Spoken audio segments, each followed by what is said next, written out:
Amigos y hermanos, les saludamos en el nombre del Señor Jesucristo. Agradecemos la oportunidad que el Señor nos da, ¿no?, disponer de estos tiempos para que compartamos la palabra del Señor. Quiero invitarle a que abra conmigo las Escrituras en el Salmo 127. Salmos 127.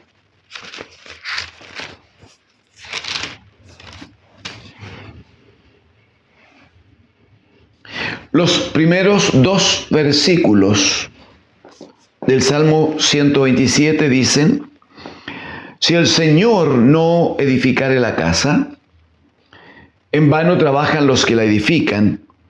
Si el Señor no guardare la ciudad, en vano vela la guardia. Por demás es que os levantéis de madrugada y vayáis tarde a reposar, y que comáis pan de dolores, pues que a su amado dará Dios el sueño. Amén. Amén al Señor. Hemos estado ya trabajando a partir de este salmo, ¿no?, en cómo la Escritura nos enseña que nuestra vida, lo que somos, es una cuestión que va mucho más allá. El estar bien, el disfrutar de la vida misma, es una cosa que va mucho más allá de nuestra energía, de nuestra fuerza, de nuestras capacidades. Ya hemos explicado, como está dicho aquí, que si el Señor no edifica la casa, hablando claramente de la familia, entonces dice cualquier esfuerzo humano, cualquier esfuerzo nuestro por hacer las cosas bien, cualquier asesoría, cualquier apoyo profesional incluso, y no hay en esto desprecio a ningún profesional, pero si el esfuerzo es meramente humano, si el Señor no está presente, entonces no es posible edificar la casa del Señor. Uno podrá llegar a tener una estructura, podrá conformar, hacer un matrimonio, tener hijos y conformar entonces un grupo familiar, pero no significa primero que allí haya abundante paz, gozo en el Espíritu del Señor. Y tampoco significa que esa sea una casa que vaya a durar en el tiempo. Es el Señor el que finalmente afirma la casa. Es el Señor el que finalmente permite que la familia en su conjunto sean bendecidos. Y como lo hemos conversado,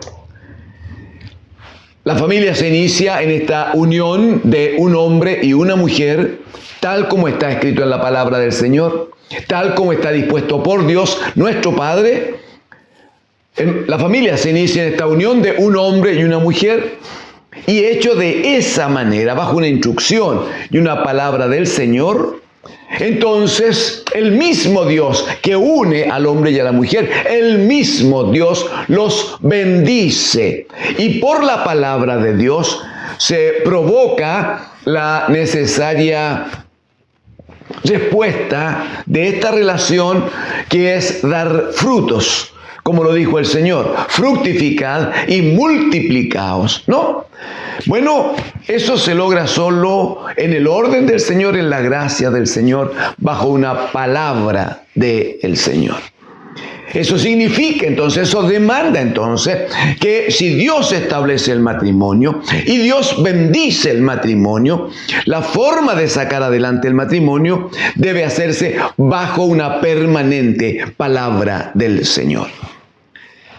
Y eso va a provocar necesariamente que el hombre y la mujer estén en el Señor, vengan al Señor, escuchen la palabra del Señor y, por ejemplo, sepan que el matrimonio terrenal, temporal, no es una meta en sí, sino más bien es un medio que utiliza el Señor para trabajar con nosotros, para formarnos como verdaderos hijos. El Señor provoca esta relación, lo explica la Escritura, en Efesios capítulo número 5, a partir del versículo 21-22, va a decir entonces que esta relación del hombre y la mujer es figura de la relación de Cristo y la iglesia.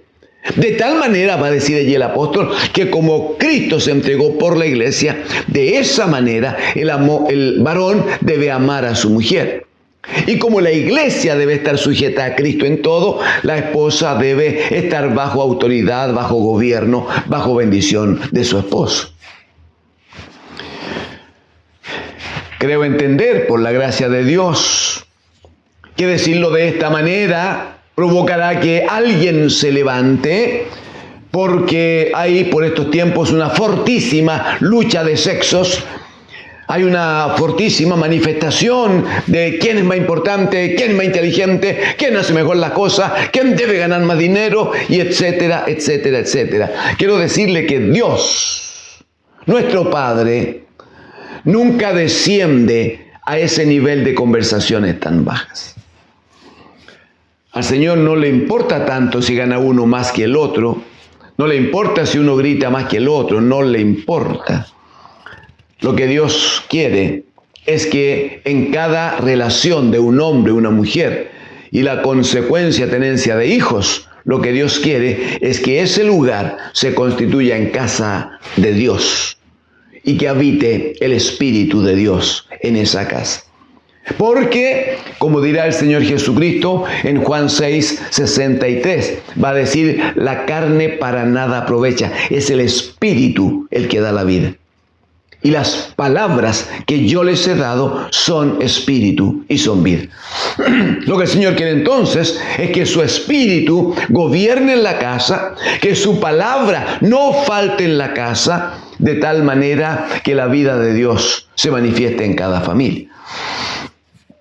Muy bien, en el versículo 2 que hemos leído este día, aquí en el Salmo 127 dice, de más es que os levantéis muy temprano y vayáis tarde a reposar. Está hablando de una jornada larguísima, ¿no? Usted se da cuenta, que os levantéis de madrugada y vayáis tarde a reposar. Pero además, que durante esta larga jornada, dice, comáis pan de dolores. O sea, el trabajo sea con sufrimiento, eso está diciendo. Por demás, dice, es que hagáis todo esto, pues dice que a su amado dará Dios el sueño, a su amado. Entonces, si uno lo revisa con un poquito de cuidado, uno se da cuenta que entre los hombres, hablando de género humano sin hacer diferencia de sexos, entre los hombres, entre el género humano, hay dos tipos de personas entonces. Los que viven esta experiencia, levantarse muy temprano, ir tardísimo a reposar, comer pan de dolores y no tener reposo. Pero hay otros que están en el grupo de los amados. Y estos sí tienen reposo porque Dios a su amado le da el sueño, le da el descanso, le da el reposo. La pregunta es en qué lugar nos encontramos, en qué grupo estamos. Entre los que se esfuerzan, trabajan, se desesperan, se cansan sin conseguir las metas que pretendía. Permítame decirle inmediatamente, lo que pasa es que está trabajando solo. Lo que pasa es que lo está haciendo por su propio esfuerzo. Lo que pasa es que usted quiere sacar una tarea pesada adelante. Distinto es si venimos al Señor. Porque para recibir el reposo necesitamos tomar una categoría distinta. Estar en el amado de Dios. Debo llegar a esto en los próximos minutos, pero permítame primero mostrarle cómo es que el trabajo en sí no es un castigo, en sí no es una maldición. Existe el trabajo en paz existe el trabajo en toda bendición de Dios. ¿Por qué no me acompaña, por favor, a Génesis capítulo 2? Génesis capítulo 2. A partir del verso número 7 del capítulo 2 de Génesis, el Señor habrá creado a Adán del polvo de la tierra, habrá puesto en él su espíritu, porque el espíritu es el que da vida. Habrá puesto Dios en el hombre su espíritu. El hombre se ha constituido entonces en un ser viviente. Y el Señor le va a decir en el versículo número 15, tomó pues Jehová Dios al hombre y lo puso en el huerto de Edén para que lo labrara y lo guardase. Dios hace al varón. Él había preparado un gran huerto, una casa preciosa, hermosa, con todo tipo de árboles. Bueno, toda obra de Dios es hermosa, es perfecta, dice la Escritura. Y allí dice que toma y pone al hombre en el huerto, en esa casa, le asigna esa casa a él. Pero dice que lo pone en el huerto para que lo labrara y lo guardase.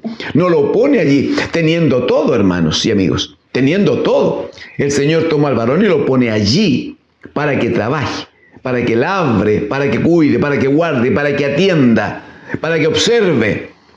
O sea, el Señor lo pone allí con un trabajo. Y el hombre no ha pecado aún. El hombre está en plena comunión con Dios. Por lo tanto, no puede ni debe relacionarse el trabajo propiamente tal como si fuese un castigo de Dios. No lo es de esa manera. Si usted me acompaña todavía, en el verso 19, y va a decir, Jehová Dios formó pues de la tierra toda bestia del campo y toda ave de los cielos, y las trajo a Adán para que viese cómo las había de llamar. Y todo lo que Adán llamó a los animales vivientes, ese es su nombre. Más trabajo. Más trabajo. O sea, lo que el Señor está diciendo es que no quiere claramente un hombre que no haga nada. No quiere un hombre que esté ahí, aunque tenga todo. Aunque tenía todo tipo de fruta, todo tipo de producción, aunque el aire era lo más exquisito que yo creo que nosotros no tenemos capacidad para explicarnos, para hacernos una figura de cómo era el ambiente allí. Metidos en las ciudades de estos tiempos, llenas de smog, llenas de un aire absolutamente enrarecido y que daña la vida de las gentes. Aquello era otra cosa, hermanos. Sin embargo, el hombre que no había pecado, el hombre que no por lo tanto merecía ningún castigo porque es la paga del pecado, la muerte, y él no había pecado, entonces no hay castigo aquí. Lo que sí hay es una asignación de tareas para que el hombre, uno, crezca, se desarrolle y sobre todo sepa que es útil en medio de la creación de Dios. Ahora, imagínense el enorme trabajo que tenía. No solo guardar el lugar, no solo cuidarlo, sino que además poner a nombre a todos los animales, a las aves. No me voy a detener en esto, pero el nombre que antiguamente se usaba para todas las cosas, también para los hijos, era un nombre representativo. Tenía que ver con las características de la persona, del lugar, del animalito. Tenía que ver con una representación lo más cercana posible a lo que la figura aquella significaba. Y que Adán haya podido ponerle nombre a todas las aves de los cielos, a todos los animales del campo. Primero, no es una cosa rápida, no es una cosa tan fácil. Había que observar, había que estar atento, había que reconocer. Y Adán lo hizo y lo hacía, y en ninguna parte dice que le fue una carga a él, en ninguna parte. O sea, se puede tener trabajo de bendición, sí, cuando se está en paz con Dios, cuando se está en la comunión de Dios, cuando se está en la gracia de Dios. Pero también hay otra forma de trabajo. En el capítulo 3 desobedece Adán y Eva. Entonces el Señor viene a tratar con Adán. Versículo número 17. El Señor al hombre dijo: por cuanto obedeciste a la voz de tu mujer y comiste del árbol que te mandé, diciendo no comerás de él, le dice, atienda, maldita será la tierra por tu causa, maldita será la tierra por tu causa. Con dolor comerás de ella todos los días de tu vida. Espinos y cardos te producirá y comerás plantas del campo. Mira el verso 19. Con el sudor de tu rostro comerás el pan hasta que vuelvas a la tierra, porque de ella fuiste tomado, pues polvo eres y al polvo volverás.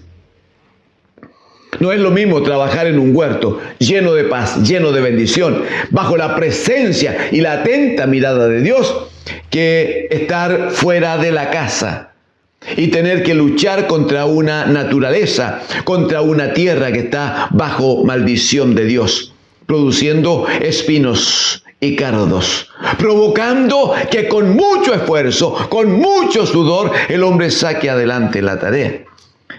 Por eso es que el Salmo 127 va a decir, miren, hay hombres que viven de esa manera.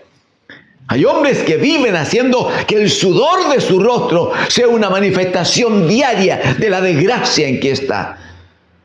Hay hombres que dan testimonio con el sufrimiento de su trabajo, levantándose muy temprano, acostándose muy tarde y comiendo durante el día pan de dolores, pan de amargura, pan de sufrimiento. Esos hombres lo que necesitan es un poco de reposo, un poco de descanso. Por eso es que hermosamente aparece Jesucristo, el bendito Hijo de Dios, en Mateo capítulo 11, versículo 28, para decir, vengan a mí, aleluya, vengan a mí los que están trabajados y cargados, dice Él, y yo les haré descansar. Y la pregunta es, ¿cómo podría hacerlo el Señor? El verso 29 de Mateo capítulo 11 va a decir, llevad mi yugo sobre ustedes, llevad mi yugo sobre vosotros. Dice, y aprendan de mí, que soy manso y humilde de corazón, y hallaréis reposo para vuestras almas. Todo hombre y toda mujer que no conoce a Cristo, que no está en Cristo, hace esfuerzos, ingentes esfuerzos, por sacar adelante una tarea de vida que es dura, larga, difícil, pesada, porque está solo. ¿Sabe cuál es la única solución? Alguien podría decir que tenga más dinero. Sí, si tiene más dinero va a gastar más, va a consumir más, va a tomar más malas formas. Y en algún minuto ese dinero también se va a gastar. Y usted va a necesitar otra vez más dinero. El dinero no resuelve todos sus problemas, porque todos sus problemas no se pueden pagar con dinero. La paz del alma no se puede pagar con dinero. La quietud del espíritu no se puede pagar con dinero. Llegar a la casa hay que se respire un ambiente de paz, un ambiente de quietud. Eso no se puede conseguir con dinero. Eso solo se consigue si uno viene a aquel que dijo, la paz os dejo, mi paz os doy, y yo no os la doy como el mundo la da. Entonces no se turben, dijo el Señor, y no tengan miedo, pero vengan a mí los cargados, vengan a mí los trabajados. Yo les voy a hacer descansar, dijo el Señor. Amigos, hermanos amados, si alguno está más fatigado de lo que debe, si alguno se siente cansado, si alguno está luchando solo, deje de hacerlo, pierde el tiempo, gasta energía y el resultado va a seguir siendo cercano a cero. Venga a Jesucristo el Señor, ofrende su vida al Señor, dígale al Señor que le necesita, dígale al Señor que está cargado y trabajado, y el Señor se ha comprometido que Él le dará reposo, Él le va a hacer descansar. Que Dios, el Señor, bendiga su vida. Amén.